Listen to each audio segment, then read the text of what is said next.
Would that be? Up next, gardening with Ed Lawrence. Mostly cloudy and zero, feeling more like -5 with the wind chill in downtown Toronto. Good afternoon. I'm Matt Llewellyn with a CBC News update. A missing 15-year-old Mississauga girl who was the subject of an Amber Alert is said to be safe this afternoon. Peel Regional Police issued the Amber Alert for the girl early this morning after her family reported her missing last night.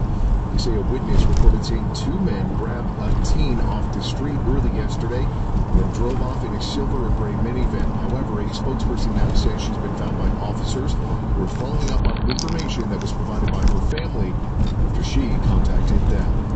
Meanwhile, a 76-year-old Toronto man convicted of killing a fellow nursing home resident is being sentenced to life in prison with no chance of parole for at least a decade. Peter Brooks was found guilty in December of second-degree murder in the death of 72-year-old Jocelyn Dixon at a long-term facility back in 2013. The forecast now for Toronto, mainly sunny and a high of 2. Tonight, increasing cloudiness, periods of freezing rain beginning before morning. Risk of freezing drizzle late this evening and after midnight with a low expected of -2. Periods of freezing rain changing to rain near noon tomorrow and a high of 2 degrees. Peterborough and the Kawarthas, a mix of sun and cloud. High expected of 1 degree, increasing cloudiness tonight, a low of -6. Tomorrow, cloudy with periods of freezing rain beginning in the morning with a high of 1. This half hour of Ontario Today, gardening with Ed Lawrence. An antidote to what they say is the crummiest day of the year. The third Monday of January has been diagnosed by a Welsh professor as, quote, Blue Monday. He uses a formula for predicting this gloomiest day of the year, things like weather, debt, the time since Christmas. The Telegraph online news site is actually counting down the seconds, the minutes, the hours to the end of Blue Monday. The professor, by the way, is now in the business of running happiness and confidence sessions. Let's see if you can offer a blossom or two to brighten things up. Like one of our listeners, Sharon Esford, her pineapple in bloom on her kitchen cabinet in Pitchburn, that's south of Sherbet Lake. See it on our Twitter feed at CBC Ontario Today, and our telephone number to reach Ed Lawrence, 1-888-817-8995.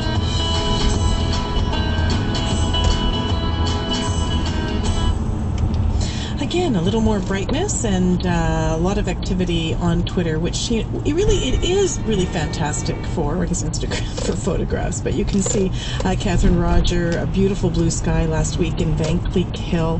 Actually, you see the iciness there on the trees, Ed, and you can see sometimes those ice storms produce some of the most beautiful photographs, even though they can be the most dangerous too. But in any case, there's something on television last night. I don't remember where in the U.S., but. Here we are. Down in Missouri, where they're not used to that sort of thing. You get people in a warm climate, ice on a road. Oh, some of them. I mean, you could almost laugh, except it's too serious, Rita. No, absolutely. It's on its way here. Hee. We're getting the notifications. We're trying to make people feel better on this third Monday of feel really good. Happy birthday, Jack. My buddy's 82 today. Can you imagine that? Nice. Happy birthday, Jack. A gardening buddy? Yeah. Buddy? He sure is. Organic farmer from way back, yeah. Now an engineer turned his hand to the ground. Nice. Very good. Okay, well, we're talking about that pineapple we heard about. Again, that's also... That's up on our feed, isn't right. it? So it's beautiful. Right. It's not the fruit. Yeah. But the fruit will never ripen. Yeah. It will. Sure. I thought you said last week it wasn't going to ripen. It's going to have sun to do it. Okay.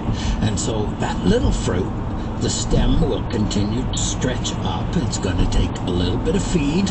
Do you want to eat what you feed it? Go with something organic, full sun. Now, it's obviously getting pretty good light up on that shelf because it's holding quite nicely, but to advance, it's going to need more sun, more photosynthesis. And I was talking to our producer before I came in and said, oh, the pups haven't started yet. The pups, well, around the side of the plant, so between the plant and the edge of the pot, young shoots will pop up, young pineapple plants from the base as well. So there's no stem here, it's just a collection of leaves, but down below them, from the basal plate, will shoot up small pineapple plants, and that's how they get new ones, other than people who cut the tops off and stick them in and root them. And by the way, I'm calling it a shelf, but it looks like it's a corner cabinet unit.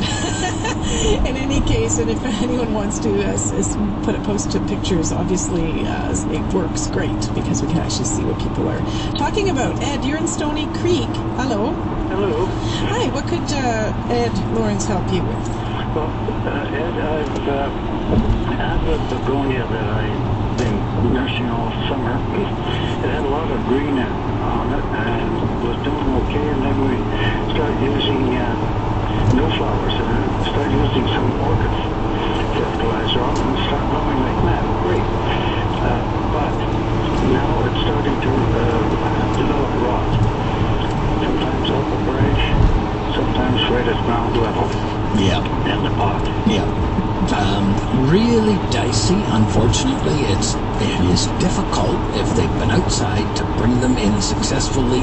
Light levels are different than the indoor begonias. Indoor begonias we generally grow.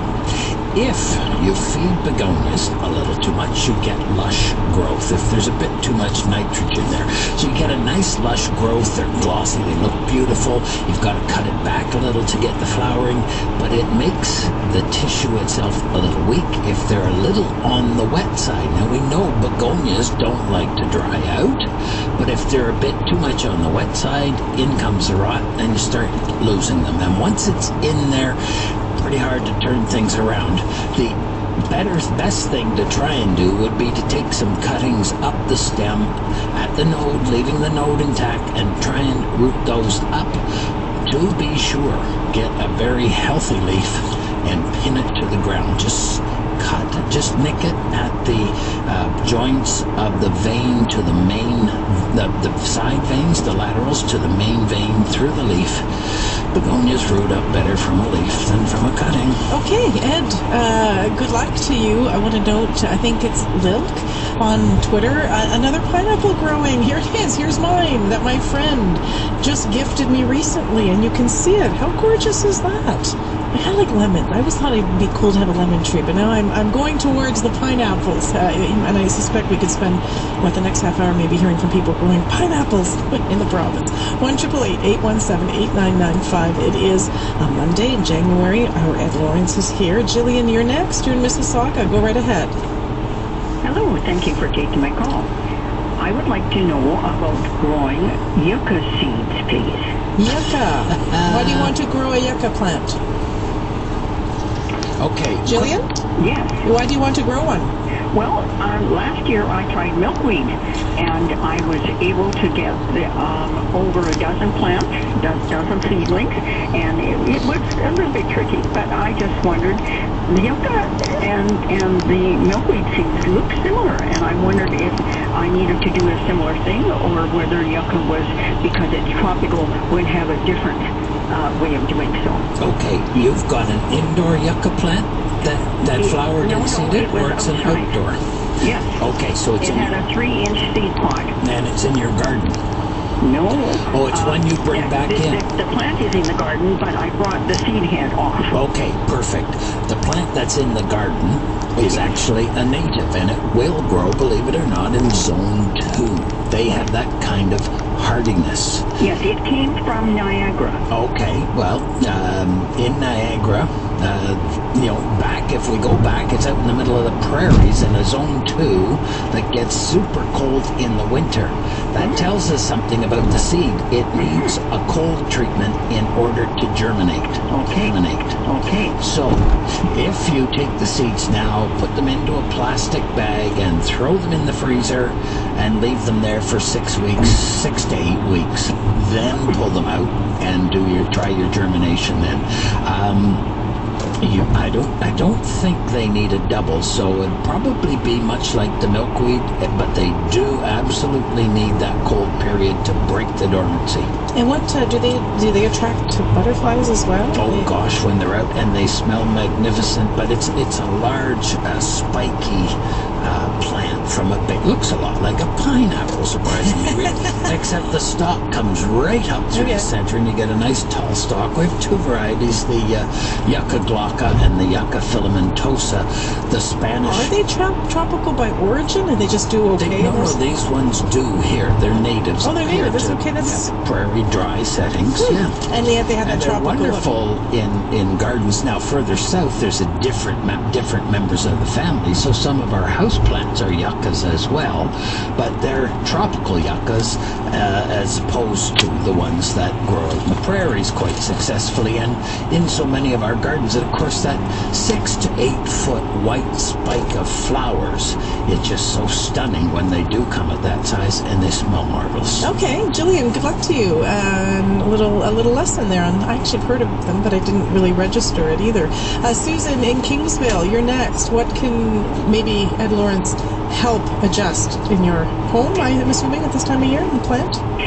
Well, actually, no, it's a tree.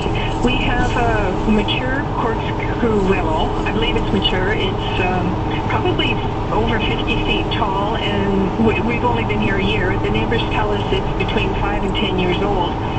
But it has fungus breaking out, like shelf fungus, breaking out starting on the trunk and extending out. There are about 6 different patches through some of the limbs, and one limb, a secondary limb, is definitely dead. So we're wondering, can this be saved? Do we have to cut it down?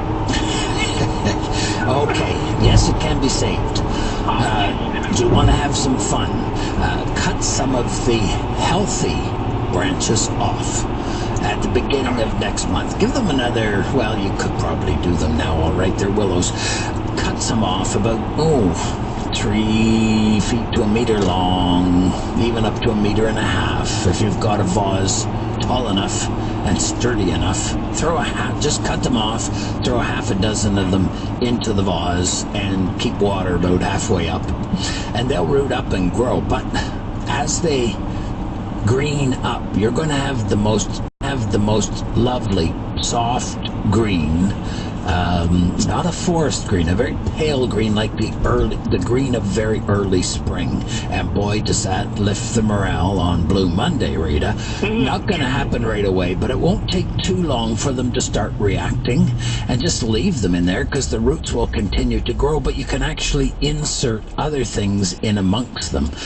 Forsythia branches, for one, look absolutely stunning with them, but you don't have to go with just native branches and force them indoors. You could get some roses or mums or anything else and insert around them, so you use them as the base or the form for flower arrangement, and you just keep changing the water and taking the old flowers out, and they root up. The fungus says your tree is in trouble. Cutting it back to the ground level, it'll be at least 6 to 8 feet high in the first year. Even in Kingsville, they can get sick, they get a zap. But yours, getting to the height it is, says that your winters are a lot less severe than what we would see in the Ottawa area. Just outside of Ottawa, I had a friend I gave one to, and annually she would call the ladies who did flower arranging from the Hort Society to come and cut everything off, because it died back to the ground every year, Rita. This was a corkscrew willow. Corkscrew willows. Matt, you're next. You're in Toronto. What could the good gardener help you with? Well, I'm thinking forward to summer. So my question is actually about my cottage, which is up on the North Mississauga River. Okay. The ground that I've got up there is very heavily acidic due to the 75-year-old eastern white pines that I have. But I am looking for something that will give me continuous green all year. When I say all year, all cottage year, as well as blooming and so on. Wow, not too much to ask, eh? Okay, you've got the ideal conditions for rhododendrons and for erica. anything in the heath, the heather family. Okay. So you want that acidic condition. You don't want to disturb the pine needles that are there too much, but you do want to incorporate them into the soil. If you watch this spring at a very more than reasonable price, the grocery stores and most of the garden centers will start putting out absolutely stunning rhododendrons. And, you know, at a $20 to $30 price range, you can pop a number of them in, even if they don't all work. If you want them to work long term, do not put them in a full sun location. Too much heat, no reflowering. So you want a mossled light, and being close to the big pines would be ideal. They need some shelter, but they're also going to need something to protect them from the snow load and direct sun through the winter. So usually a wooden teepee is what we put over the top of them. Leave two sides open. Obviously the south and west face are the most intense sun that you want to block, and also shed the snow from them. These are the large leaf rhodos, and they don't do, even the Helsinki variety, which were developed in Helsinki, don't do as well as the small leaf rhodo, the PJM, or the Northern Lights azaleas. They stand up beautifully. In fact, I saw some in Calendar